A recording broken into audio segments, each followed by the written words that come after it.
Tonight, Europe reaches out to President Trump, but will he side with Ukraine or Russia on a peace deal? At the White House, Italy's Prime Minister asks for Trump's help, making the West great again, but finds a US president still cold towards his counterpart in Ukraine. I'm not happy with him, and I'm not happy with anybody involved. While Zelensky accuses Trump's administration of peddling a Russian narrative on the war. A view shared by the former head of MI6, who tells me tonight not to believe Russian propaganda that they're winning this war. So the current rate of progress, it would take them 80 years to conquer Ukraine. Minerals deal, but whose interest will that serve? Also tonight, are we alone in the universe? The new scientific discovery that's brought us a step closer to the answer. That's all coming up on The World with me, Gillian Joseph.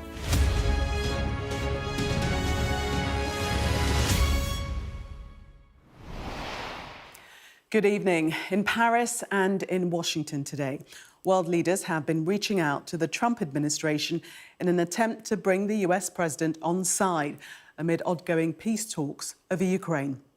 The Italian Prime Minister, Giorgia Meloni, visited the White House with a message that she wanted the president to help make the West great again.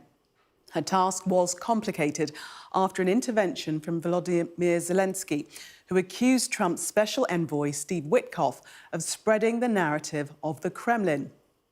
Peace may be some way off yet, but there was renewed talk of a minerals deal today, with Mr. Trump suggesting something could be signed a week today. Here he was speaking alongside Prime Minister Meloni earlier. Together we've been defending the freedom of Ukraine. Together we can build a just and lasting peace. We support your efforts, Donald. Good. Thank you. Thank you very much. And I think we're doing well in that effort, but we want to get it done. How much longer does Vladimir Putin have to respond to your ceasefire proposal before you put secondary tariffs or sanctions on Russia? We'll see what that will be. We're going to be hearing from them this week, very shortly actually, and we'll see. But we want it to stop. We want the death and the killing to stop. Well, we have a minerals deal, which I guess is going to be signed on Thursday, Scott, next Thursday, soon.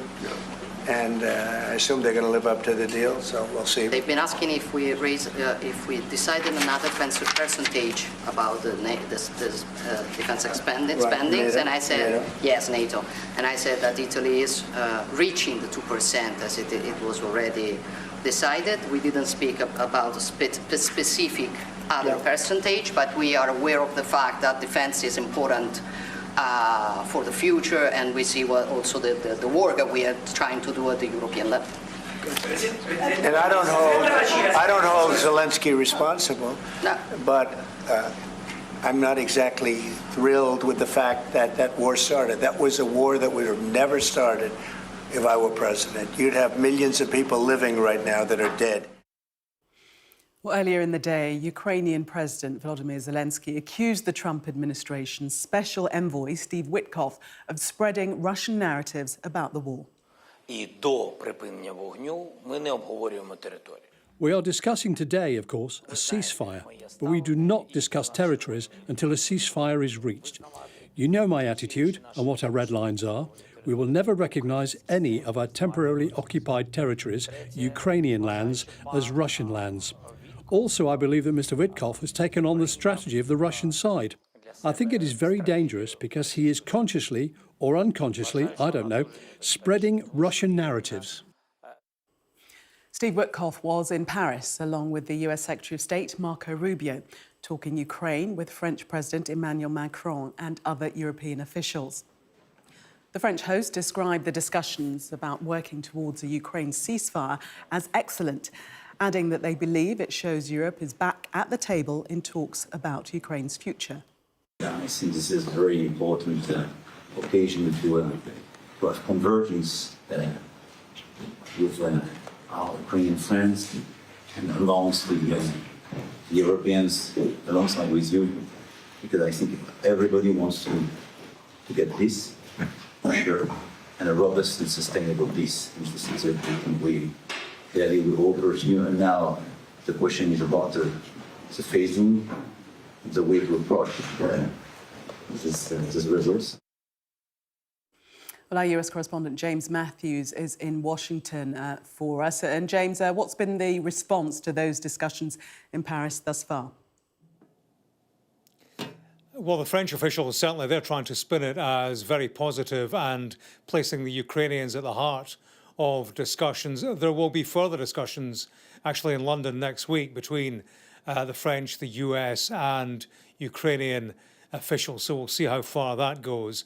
French officials are talking about the Americans being ready to come up with this long-awaited and long-sought security guarantee, but they are saying that will depend on negotiations about something that Ukraine can believe in as a solid, durable peace, and also depend on progress towards a ceasefire. So, we've been in that territory for some considerable time. I'm not sure how much optimism can be placed on that. But the spin coming out of Paris clearly is that it is progress along the lines of a European initiative, dragging the Americans kicking and screaming towards some kind of mutual agreement. We got a sense in the Oval Office, and you heard it there, of how difficult that may yet be. Trump fudging that question about Vladimir Putin, about placing deadlines on Putin to shift his position. He gave that a body swerve.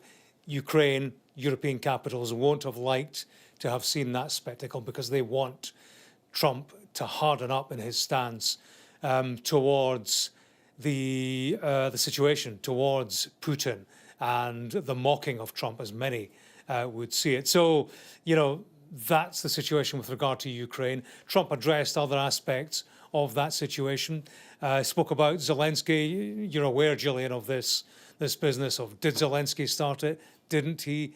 That's been ongoing with Trump at the heart of it. We had another Trump twist today. He said, I don't blame Zelensky, didn't point the finger at Zelensky for starting the conflict. So that is something. He spoke about the minerals deal, actually said that minerals deal, which, remember, is kind of at the heart of progress for the Americans, that is due to be signed next Thursday, he said. So that's promising in terms of the Americans moving forward and the whole general progress towards the Western position as they want to have it united with a view to making the Russians shift. There was much else, of course, to discuss. He was meeting Giorgia Meloni, the Italian Prime Minister, a right-winger, political soulmate, the Trump whisperer, they call her. They were talking trade tariffs, among other things, obviously, Gillian. Not any great progress on that to announce today. Trump said he was sure it would happen. There would be a coming together. And Meloni, she invited Trump to Rome for a meeting with her EU counterparts in the future, which she said that Trump had accepted. So in terms of progress on tariffs, that would be it, essentially, a diary date. They're big pals. So she was very much there as a friendly face for a situation report with regard to Trump. The crunch will come when they all meet, the wider European Union meets around the table, whenever that takes place. A date still to be fixed. James, any reaction at all to this criticism of the US pushing the Russian narrative? There wasn't there today, not in terms of that. The Q&A, it lasted about half an hour, Gillian, but that is very much part of the mood music in all of that drumbeat of distrust around the Americans. This Steve Witkoff, who spent many hours, several trips in the company of Vladimir Putin, has talked up their relationship, a friendship indeed. There is a deeply held mistrust about his validity as a negotiator in the first instance, whether or not he has the guile, wisdom and experience to outfox somebody like Vladimir Putin, who is a career KGB officer with time on his hands and experience, and his behaviour in the past several weeks has borne that out, his patience for the long game that would benefit Russia. So, yeah, I mean, in European capitals, in Kyiv, there is a mistrust of Steve Witkoff as the guy to deliver results. And when they hear him parroting Russian messaging, that does nothing to inspire confidence. And of course, what Witkoff says is generally backed up to a large extent by Donald Trump. So it's not a satisfying picture for the Ukrainians moving forward, but incrementally, they are trying to make progress. And we do see that to a degree. I mean, today their results are not having Zelensky blamed for starting the war, to have a diary date for the signing of the mineral deal. That all constitutes a joining of the dots that add to progress. What progress looks like with regard to Ukraine may, of course, look very different from how it looks in the eyes of Donald Trump. That's the problem. OK, James, thank you very much for that. Well, tonight I spoke to the former head of MI6, Richard Dearlove, who agreed with Volodymyr Zelensky's claim that the White House was reflecting a Russian narrative and even pro-Putin.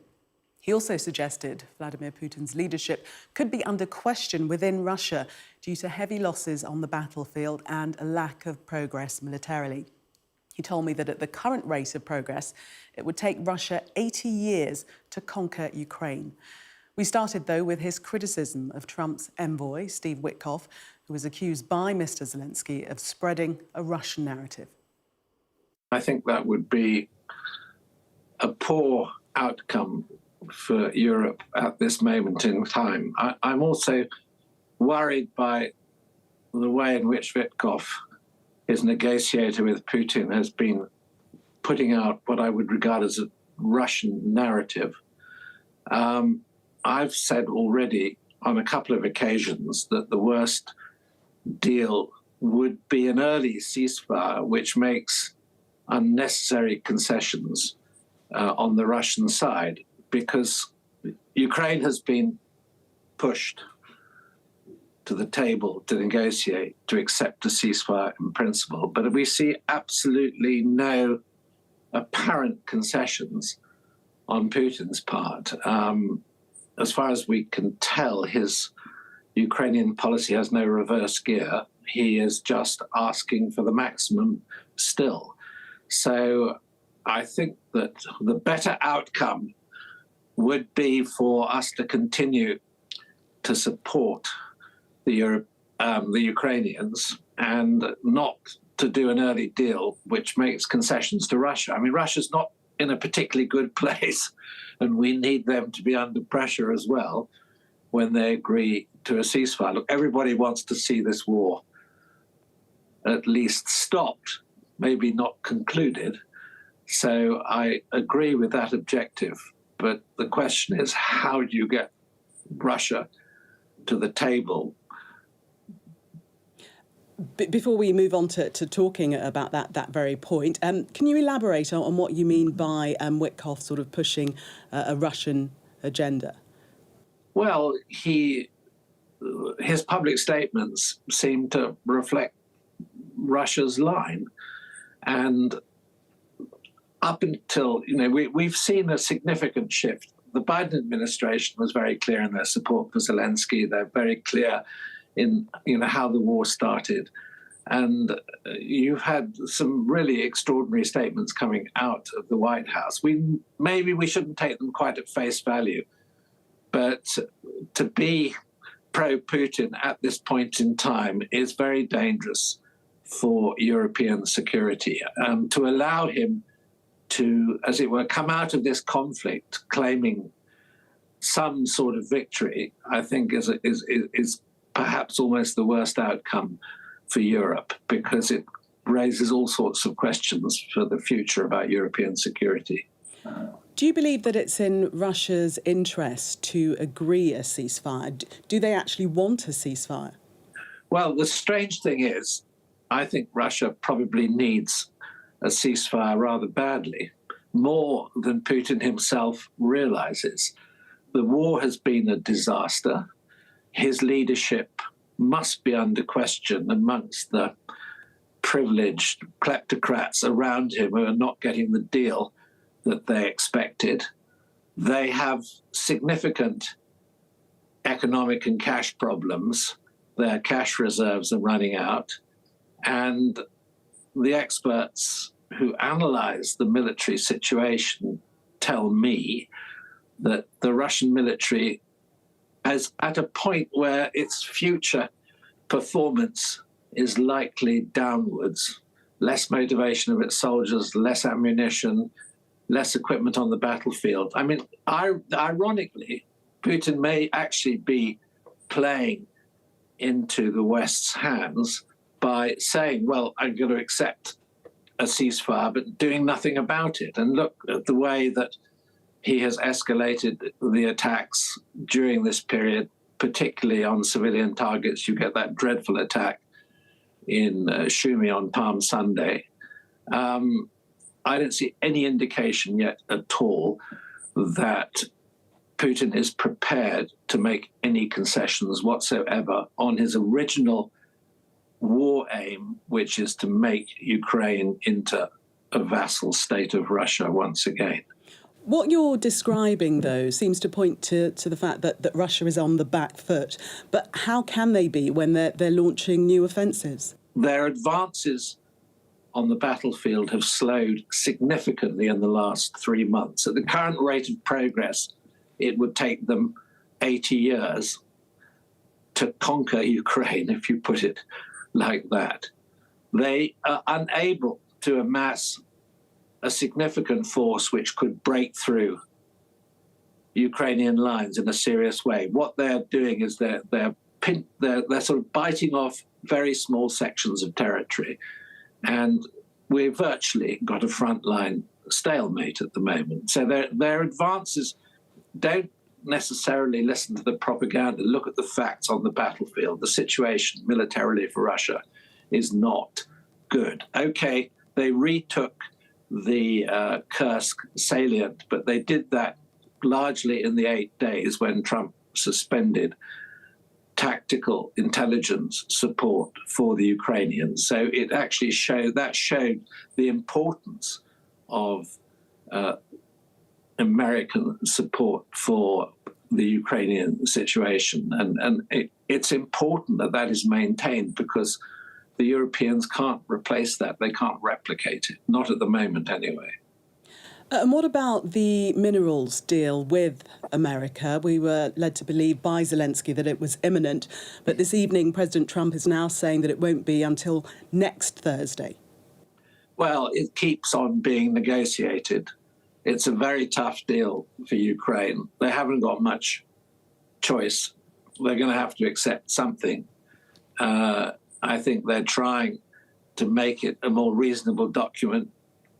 I haven't seen the details, but it's clearly part of the pressure that Trump has used to get Ukraine to express its support for a ceasefire. I mean,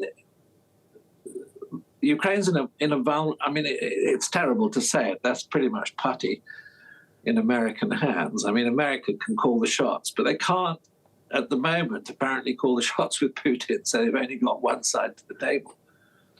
And I haven't seen what the outcome of these talks are in Paris yet. There's you always get encouraging statements when they're ongoing, but we don't know the content. I mean, I certainly haven't seen it tonight yet.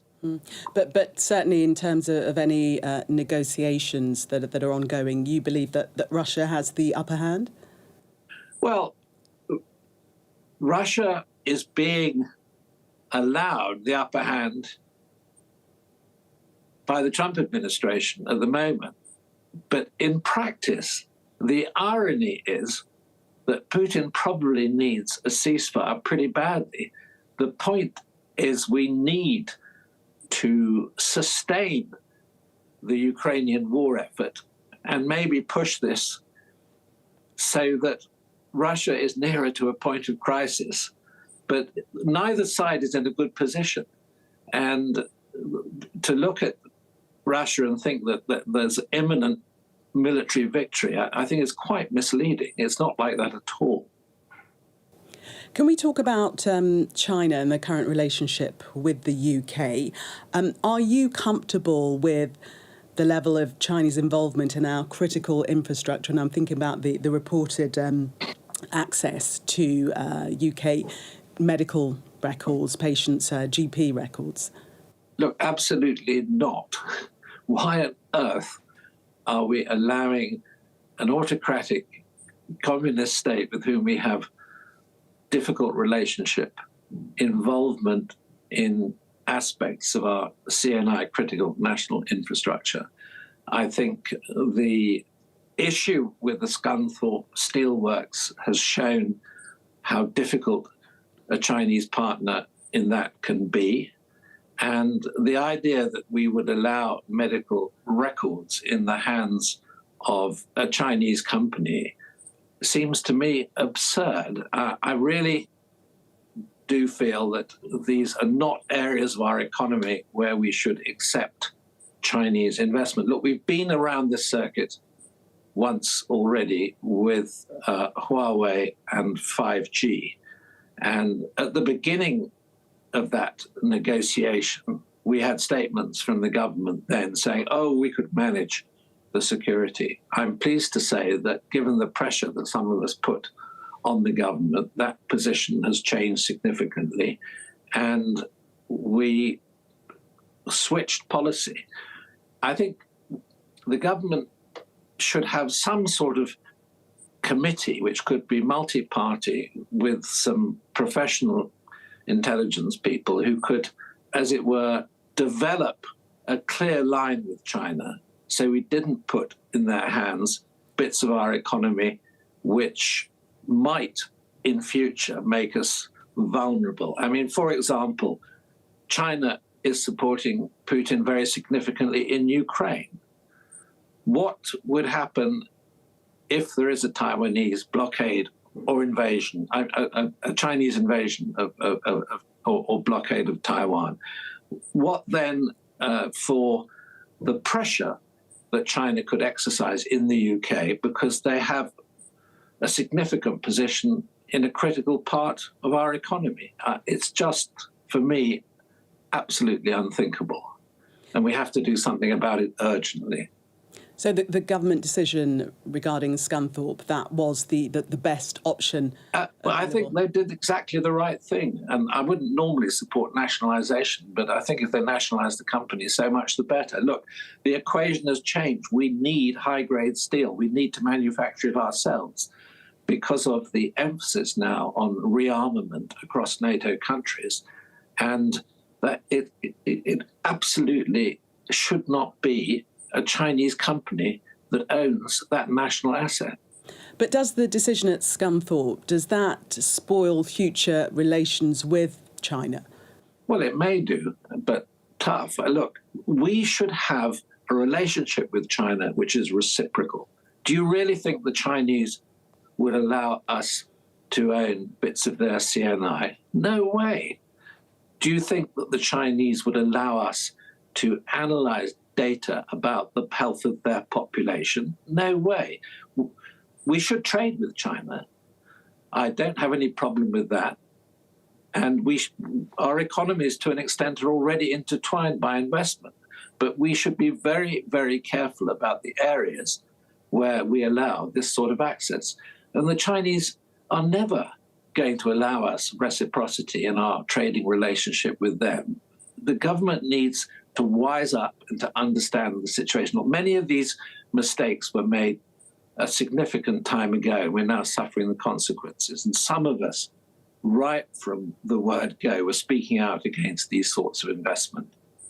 Should our ministers be visiting China, do you think? Yes, I don't have any problem with that. You know, there's no problem having a dialogue with China. In fact, I would encourage a dialogue. Professionally, when I was in office, I went to China myself. It's important to try to reach better understanding with countries with whom we have difficult relations, which could escalate into something more serious. So the Chief of Defence Staff going there, good idea. Ministers going there, good idea. But don't dance to a Chinese tune. I mean, for example, the sort of visit that worries me is the one recently carried out by the Spanish Prime Minister, Pedro Sanchez, his third visit to China in 18 months. And he comes back singing China's praises and saying Spain is a special partner of China. No way, that is dangerous. We need to be much more pragmatic, much clearer-minded, and to have a very clear multi-party policy on how we manage our relationship. What are your thoughts on the allegation that China bought British steel with the specific aim to actually sabotage it? I don't go, and that's a sort of conspiracy theory I don't go along with. When they bought it, the price of energy was much cheaper, and probably it was a good investment if you took a more globalized view of the economy. The terms of that equation have changed completely, largely because of the impact on energy prices of the invasion of Ukraine. And I look, if you go back politically, we had a different and more liberal attitude towards trading with China. Remember Cameron and Osborne when they were in office and taking, a party of 50 senior businessmen there. And in a way, there are aspects of that visit which are fine, but it's the strategic bits of the economy where we've come to regret the degree of Chinese involvement. But talking to the Chinese, I don't have a problem with that. We should be talking to them. What you're describing, is it fair to say that it amounts to a sort of decoupling from China? And if so, aren't we too far in to do that? No, we can't decouple from China because it's a too complicated. This isn't the Cold War. It isn't like the sort of separation of the Soviet-Russian economy from the European economies. There is too much linkage and integration, but we need to be very clear-minded and very strategic and also forensic about where we rely on a relationship with China and where we don't. Now, it's a complicated challenge for policymakers in Whitehall, but it's not an impossible challenge. And if we have our eyes open and we understand the risk and we handle it properly, we can, as it were, trade with the Chinese but not make ourselves very vulnerable if the relationship with China seriously deteriorates, which it may well in the coming months or years ahead. Finally, I just want to ask you about the Chagos Islands deal and whether you're happy with the deal that has been reached and seemingly approved by Donald Trump. I'm very unhappy with it. And I just don't see why, when you own the freehold of a property, you suddenly turn around and decide to pay a heavy rent for it, particularly when you've got the predatory eyes of China looking at that part of the Indian Ocean. Look, it's an appalling deal. The indications are that the Trump administration, much to my disappointment, have accepted it, but they haven't formally accepted it.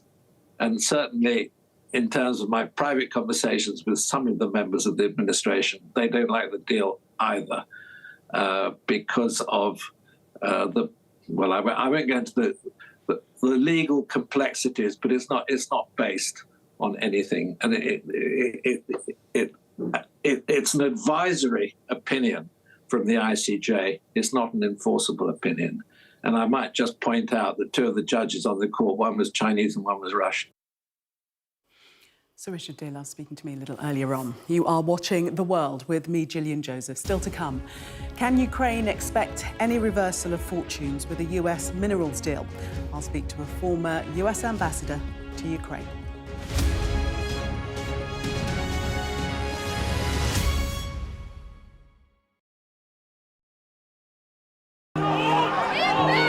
Mayhem in the Middle East, rippling in America's West. Get back! Get back! The resolve of these protesters is now being seriously tested.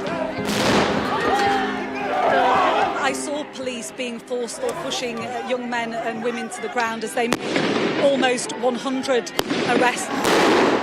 None of this is a peaceful protest. I'm Martha Kellner and I'm Sky's US correspondent based here in Los Angeles. How are you feeling? I am angry. It is an anti-woman agenda. Will the cold affect your voters? Well, we have a lot of tremendous support, but it's nasty out there. Anybody else? Should the Defence Secretary and the Vice... Wait, what country are you from? The UK. Okay, we don't give a crap about your opinion and your reporting. Why don't you go back to your country where you have a major migrant problem? President Biden, do you trust President Xi? President Biden says that this meeting went well. He said real progress was made on a whole host of issues. Will your candidates win? I hope so. I think they will. I think they're great candidates. There's no doubt that Kamala Harris and her team are harnessing the power of social media. Do you think Kamala is brat? Kamala's brat. Are you scared? Yeah, we were scared. It was terrible. Strong wind, building tearing down. As them say, God works, so we can't do nothing. The people here know that worse storms may well be on their way. Sky News, get the full story first. Free wherever you get your news. Ghislaine Maxwell has pleaded not guilty to all 6 charges against her. Mum, how are you feeling today? Jeffrey said, you answer to Ghislaine, you just don't cross her.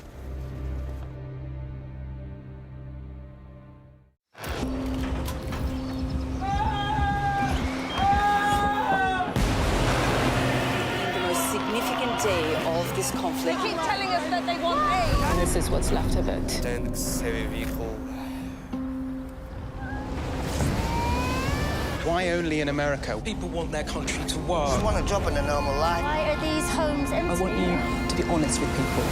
That has happened within minutes. Sky News, the full story first. A show of military might and menace. Why should the West trust you? Frankly, I don't care whether the West trusts us or not. Sky News. Get the full story first. Have a quick word for Sky News. Is the West right? Are you fueling Russia's war machine? American journalist Evan Gershkovich is on trial here, but was first on display. I'm Ivor Bennett, Sky's Moscow correspondent.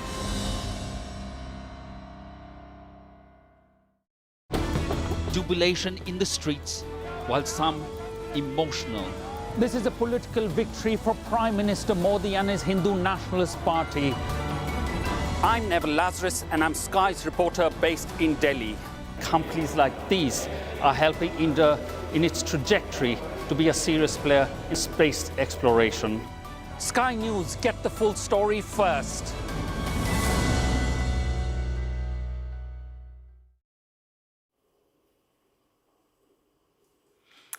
Okay, welcome back to The World. We're going to start with a run-through of some of the other international news this evening.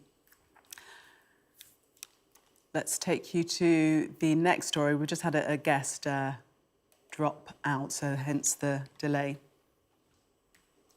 Our guest is now back. We're going to bring you some of the other stories now. We're going to speak to our guest after this, but let's tell you that at least 4 people have died and another is injured after a cable car crashed to the ground in southern Italy.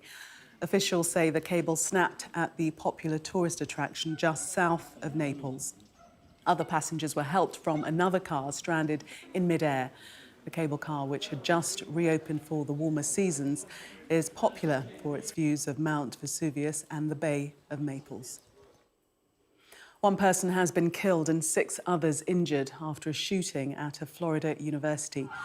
The suspected shooter is in custody after the attack in Tallahassee, Florida's state capital.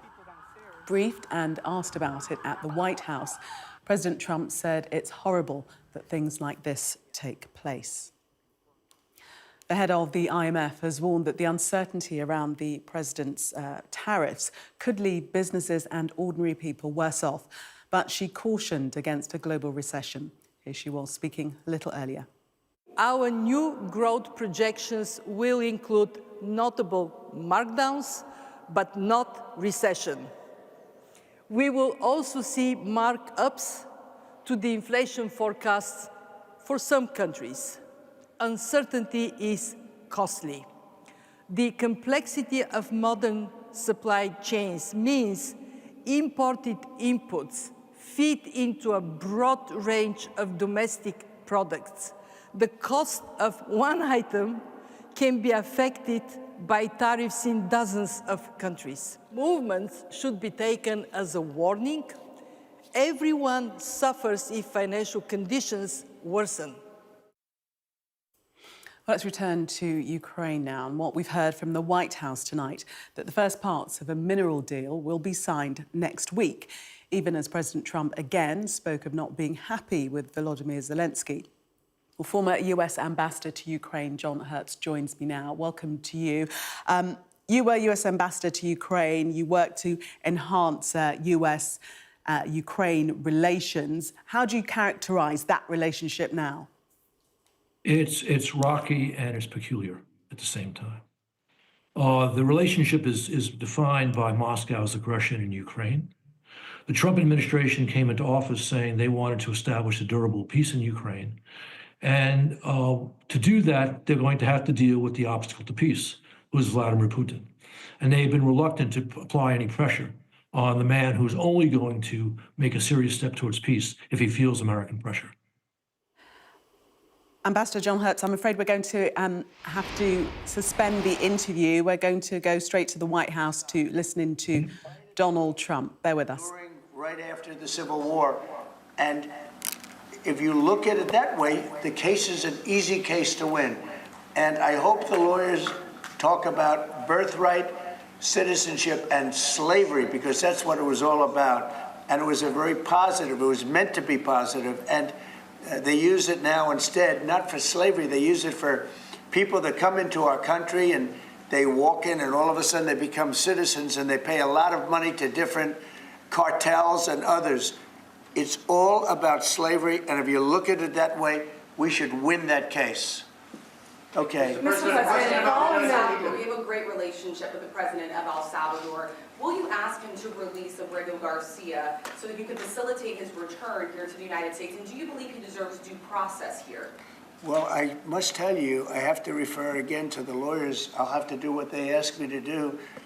I had heard that there were a lot of things about a certain gentleman, perhaps it was that gentleman, that would make that case be a case that's easily winnable on appeal.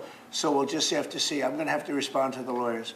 Mr. President, we're learning that there are now 2 deceased following that shooting at Florida State University. Following and amid that, is there any changes that you want to see to gun legislation? Anything you see broken with gun laws in our country? I'm going to have to look. I'm a big advocate of the Second Amendment. I have been from the beginning. I protected it, and these things are terrible. But the gun doesn't do the shooting. The people do. It's a phrase that's used probably too often. I will tell you that it's a shame. I'm just hearing about it now. I just hear about it.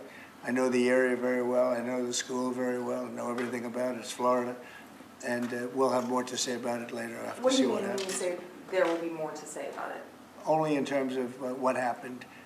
As far as legislation is concerned, this has been going on for a long time. I have an obligation to protect the Second Amendment. I ran on the Second Amendment, among many other things, and I will always protect the Second Amendment. Mr. President, a question about the United Kingdom. Reports that you're going to go and stay with the King in September. Can you confirm that? What are you looking forward to? Well, I was invited by the King and by the country, great country, they're going to do a second, as you know, a second fest. And that's what it is. It's a fest, and it's beautiful. And it's the first time it's ever happened to one person. And the reason is that we have 2 separate terms. And it's an honor to be, I'm a friend of Charles. I have great respect for King Charles and the family, William. We have just a great respect for the family. And it's a very great honor that, and I think they're setting a date for September. It's going to be a smaller visit initially and then a bigger state visit to follow after. Is that the plan? Yeah, they say that it's going to be, I don't know how it can be bigger than the last one. The last one, which, as you know, was incredible.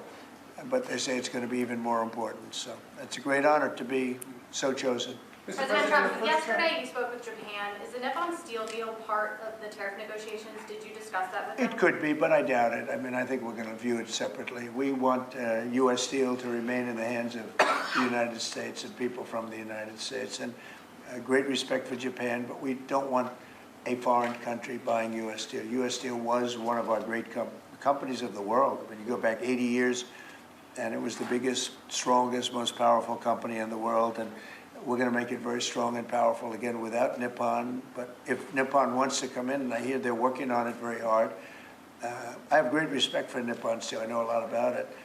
But they can invest and they can do lots of things, partnerships, but we want to have U.S. Steel remain in this country. So is that a stipulation you would put on these tariff negotiations? I guess we could talk about it with regard to tariffs, Howard.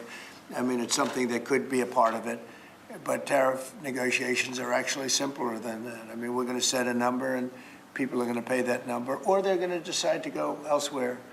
If there is such a place, there really is no elsewhere, I think. Mr. President, in the first term, your Attorney General apologized to Tea Party groups who have been targeted by the IRS under the Obama administration. Why is it okay for the IRS to now be looking at changing the tax status of Harvard because of policy disagreements you have with the university? So, you know, I had dinner last night with a lot of pastors and ministers and people of faith, and there were like 32 of them. And it was beautiful in the Blue Room. And they said, sir, I was targeted by the IRS. And the FBI came in, sir. And I've been going through hell for years. And somebody overheard that statement and they said, oh, that happened to me too. Another one overheard, oh, that happened to me too. It was the Biden people. And they had 7 or 8 of them. We're going to be reporting it very soon. I said, this has to be reported. These are ministers, pastors, evangelicals. They were targeted by the Biden administration, which was a disgraceful administration. Well, I was targeted more than anybody in history. I think you probably know that. I hope you admit it, but you might not. But I was targeted more than anybody in history. But it was interesting because one pastor told me, and another one heard it, oh, me too, and me too, me too, me too. All of a sudden, they're all, and one of them spent all of his money, everything he had on lawyers, for 3 years, he said. It took place almost immediately after the election. After the election, when Biden came in, unfortunately for the country, sadly for the country. So when you ask me that question, I immediately say, let's switch it around to tell you what happened last night.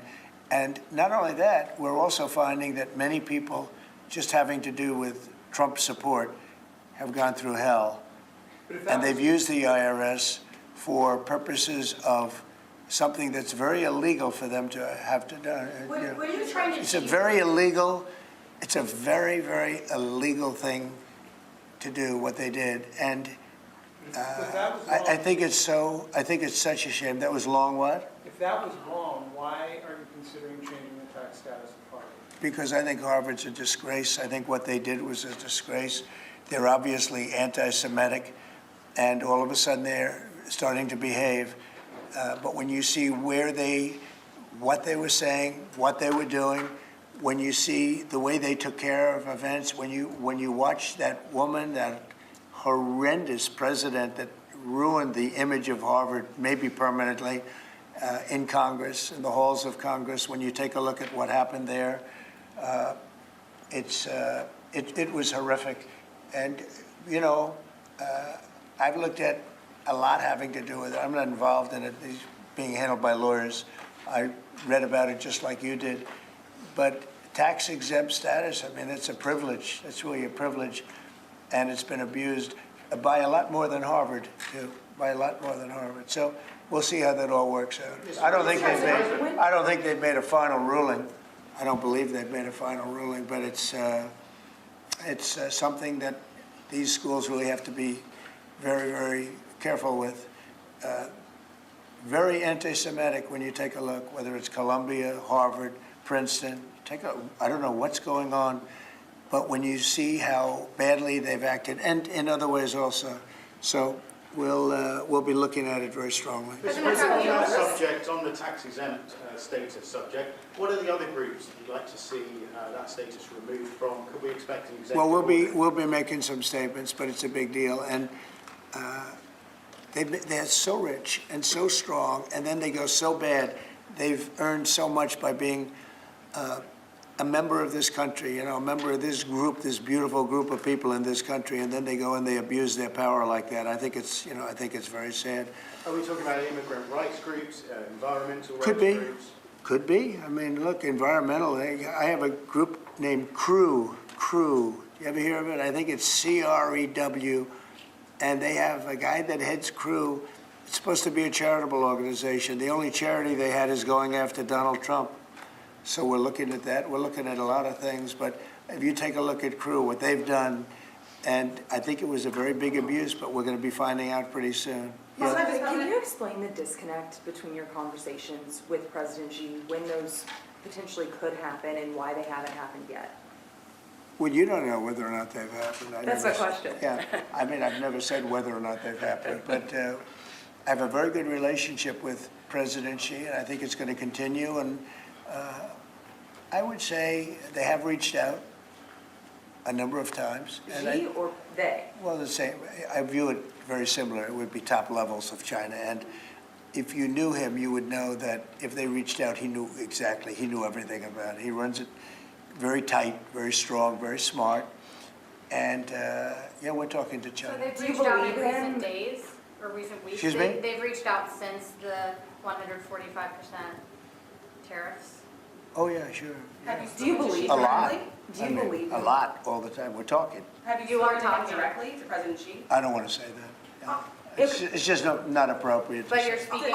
Sorry. Has he called you directly, President Xi, or reached out to try to facilitate a conversation? Well, you'd think it was pretty obvious that he has, but we will talk about that soon. It's not that important because, honestly, we're going to have a deal. I believe we're going to have a deal with China. And if we don't, we're going to have a deal anyway because we're going to set a certain target, and that's going to be it. You have anything to say about that, Howard?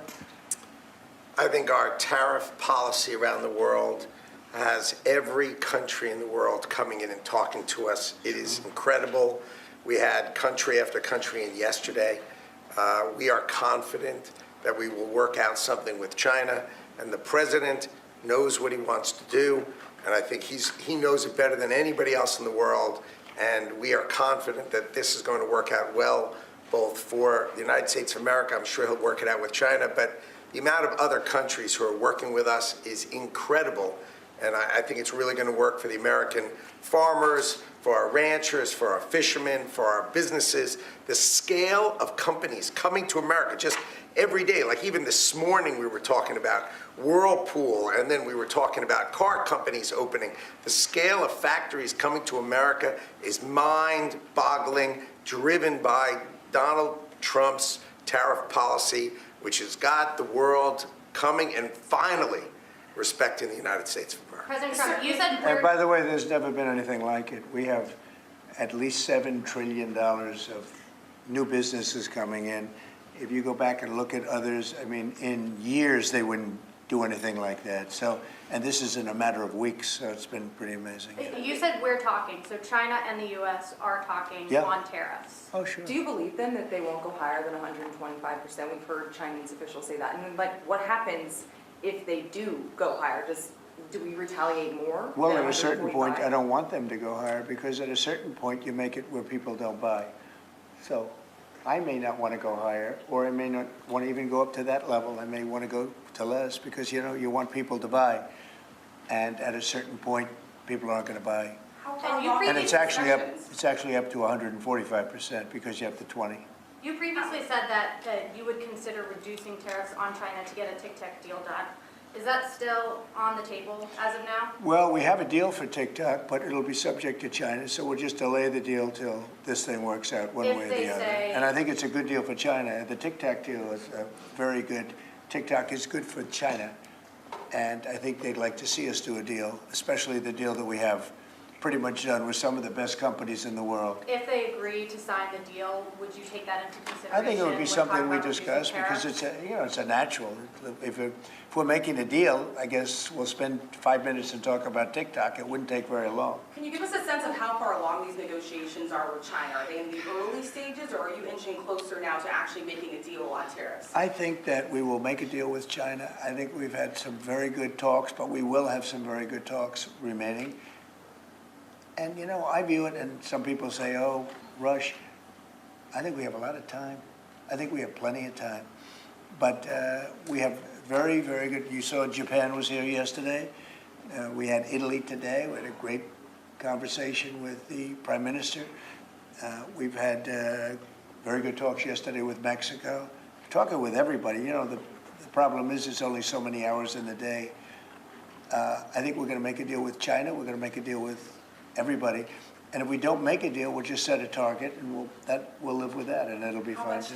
How much time do you think you have? I would think over the next 3 or 4 weeks, I think maybe the whole thing could be concluded. You have to understand, we're a big, if you think of us as a big, beautiful department store before that business was destroyed by the internet. We're a big, beautiful store, and everybody wants a piece of that store. China wants it, Japan wants it, Mexico, Canada, they live off it, those two. Without us, they wouldn't have a country.